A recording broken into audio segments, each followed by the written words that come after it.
morning students, welcome back to our ninth social class where we are seeing about the electoral politics chapter, and in yesterday's class we saw about the nomination of the candidates, how the candidates are nominated, what are the procedures, he has to fill a nomination form, so what are the details he has to submit to the authority, all those things we saw in the previous class, my dear students. And today we are going to see how these candidates are going to do a campaign, that is the election campaign. You might have seen in many places like leaders will go in a vehicle where they will be campaigning or processing or propagate about their own political party or a particular person. They'll say about him, he has done this, that, and vote for him. They will ask you to vote for him. That is called as the election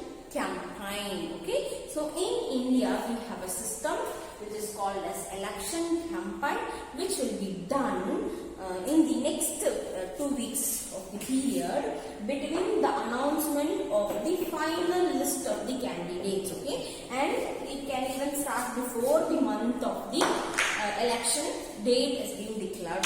Okay, the election date that has been declared, no, from that to the before 1 month itself they can start the campaigning.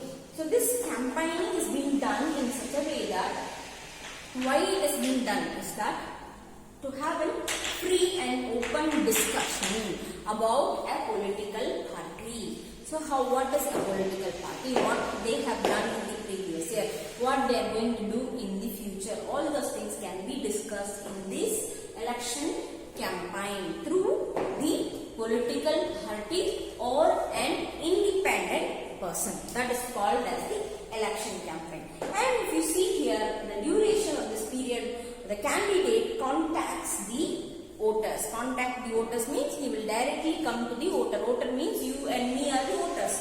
So he will come to the voters, he will contact with you, he will discuss about the other aspects like what he is going to do, and he will address to the common peoples about the policies and schemes that he has introduced for the peoples in the future when he is becoming a ruler, when he is becoming a leader. Okay, so that is the thing. And during this period you can also see that newspapers, televisions, and even in the form of a pamphlet, the political parties will try to campaign, will provide a lot of information about their own political parties, where they will mobilize. Mobilize means bringing all the peoples together in a particular place.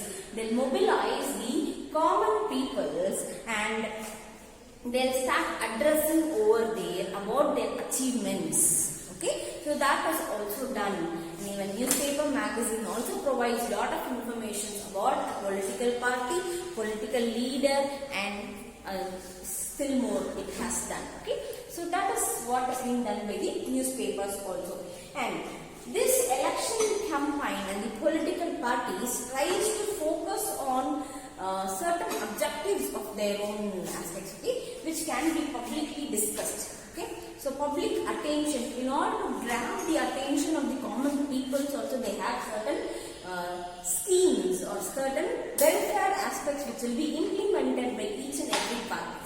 So come, let us see the different schemes or objectives or the public grabbing attention aspect that is being introduced by different parties. We'll see.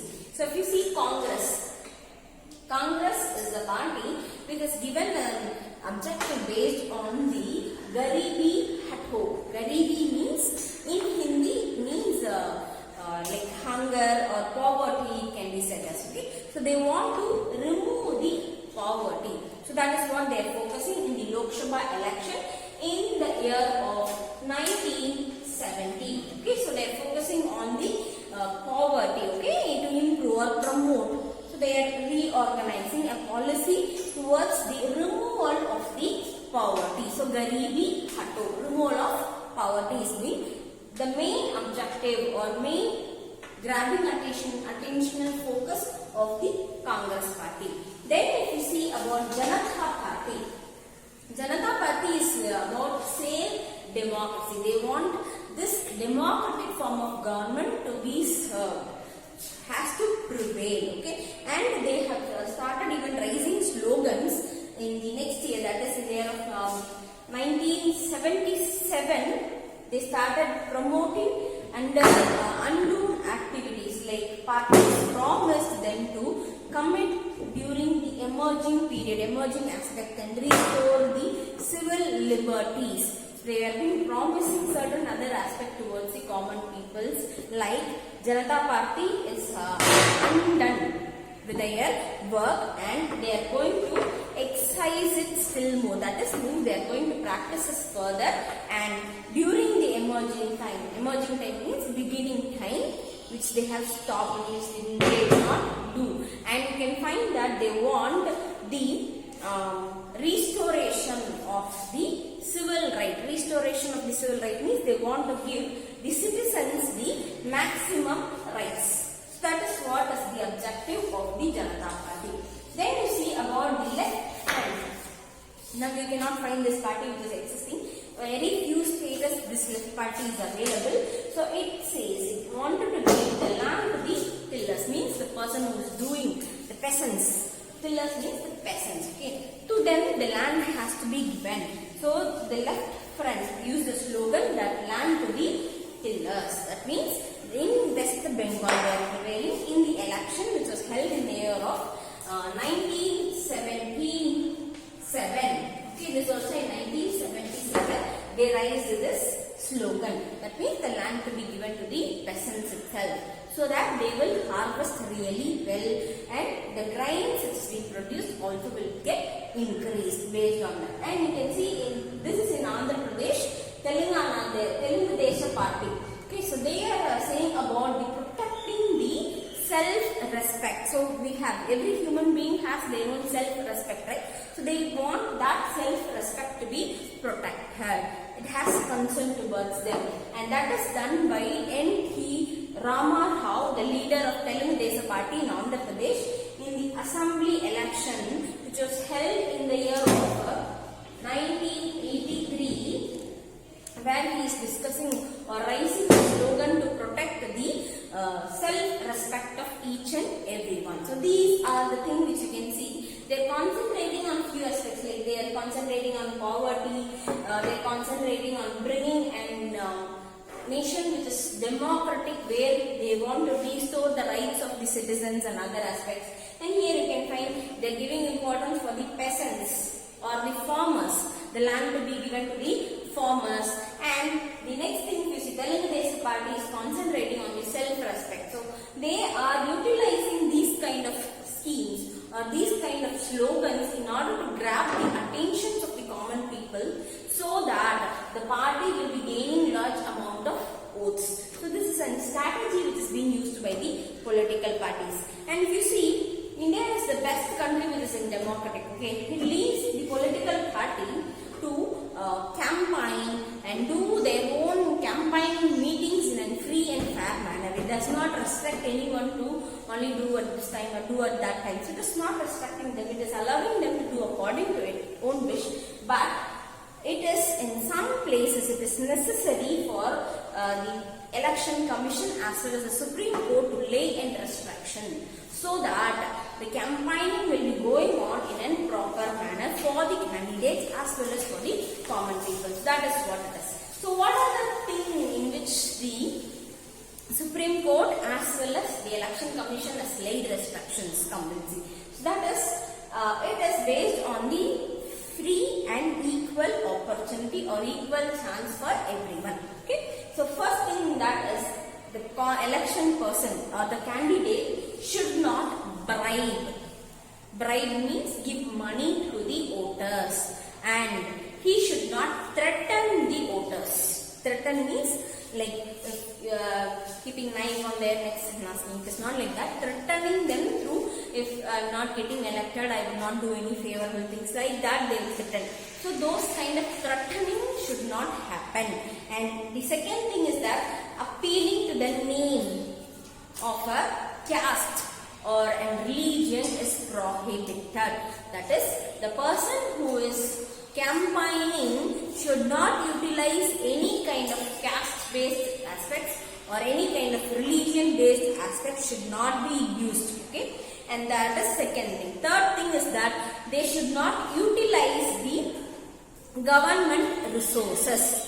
Okay, so use of government resources for the election commission and so on is not being advised. Okay, and the last thing that you can see here is that the spending aspect, that is the money that is being spent by the contestant or a party can be said as. Okay, in the Lok Sabha election it should be only 25 lakhs, and in the assembly, that is in the assembly election, constituent assembly election, it should be only 10 lakhs, not more than that. And if they are not following these kind of rules and regulation, it means the Supreme Court has all right to declare the person ineligible, or he is not eligible even if he is winning in the election. Even after he is won in the election and he has been proved that he has done some kind of malpractices like this, definitely his party will be dissolved. He will not be allowed to rule. Okay, so that has been done by the political party. This thing which we saw right now, that is called as the code of conduct. So code of conduct is being there prescribed for the contestants who are contesting in the elections. Okay, and according to this, now the party or a candidate can do aspects like use any place of worship for their election propagation. So he can use any areas like a temple or in front of an assembly hall he can use for campaigning. Okay, then the next thing is he can use the government vehicles, aircraft and offices for his own campaigning work. And the other thing, that is, once the elections are announced, the minister should not lay any foundation stone for any building. Okay, and he should not take any big policies or decisions. Okay, and he should not promise to the common peoples by providing the public facilities. So for providing public facilities, he should not give promises to the common peoples. Once the election date has been announced, this is what he has to do. Okay, my dear students, just go through the content, and homework is, I think you have activity which has to be done in the book, that is draw and cartoon here about the model code of conduct, a model code of conduct which we saw, no? A model of code of conduct for the guidelines of the political party and candidates during the election. Do this and take photo of it and send it, my dear students. That is what is the homework. Okay, thank you, students.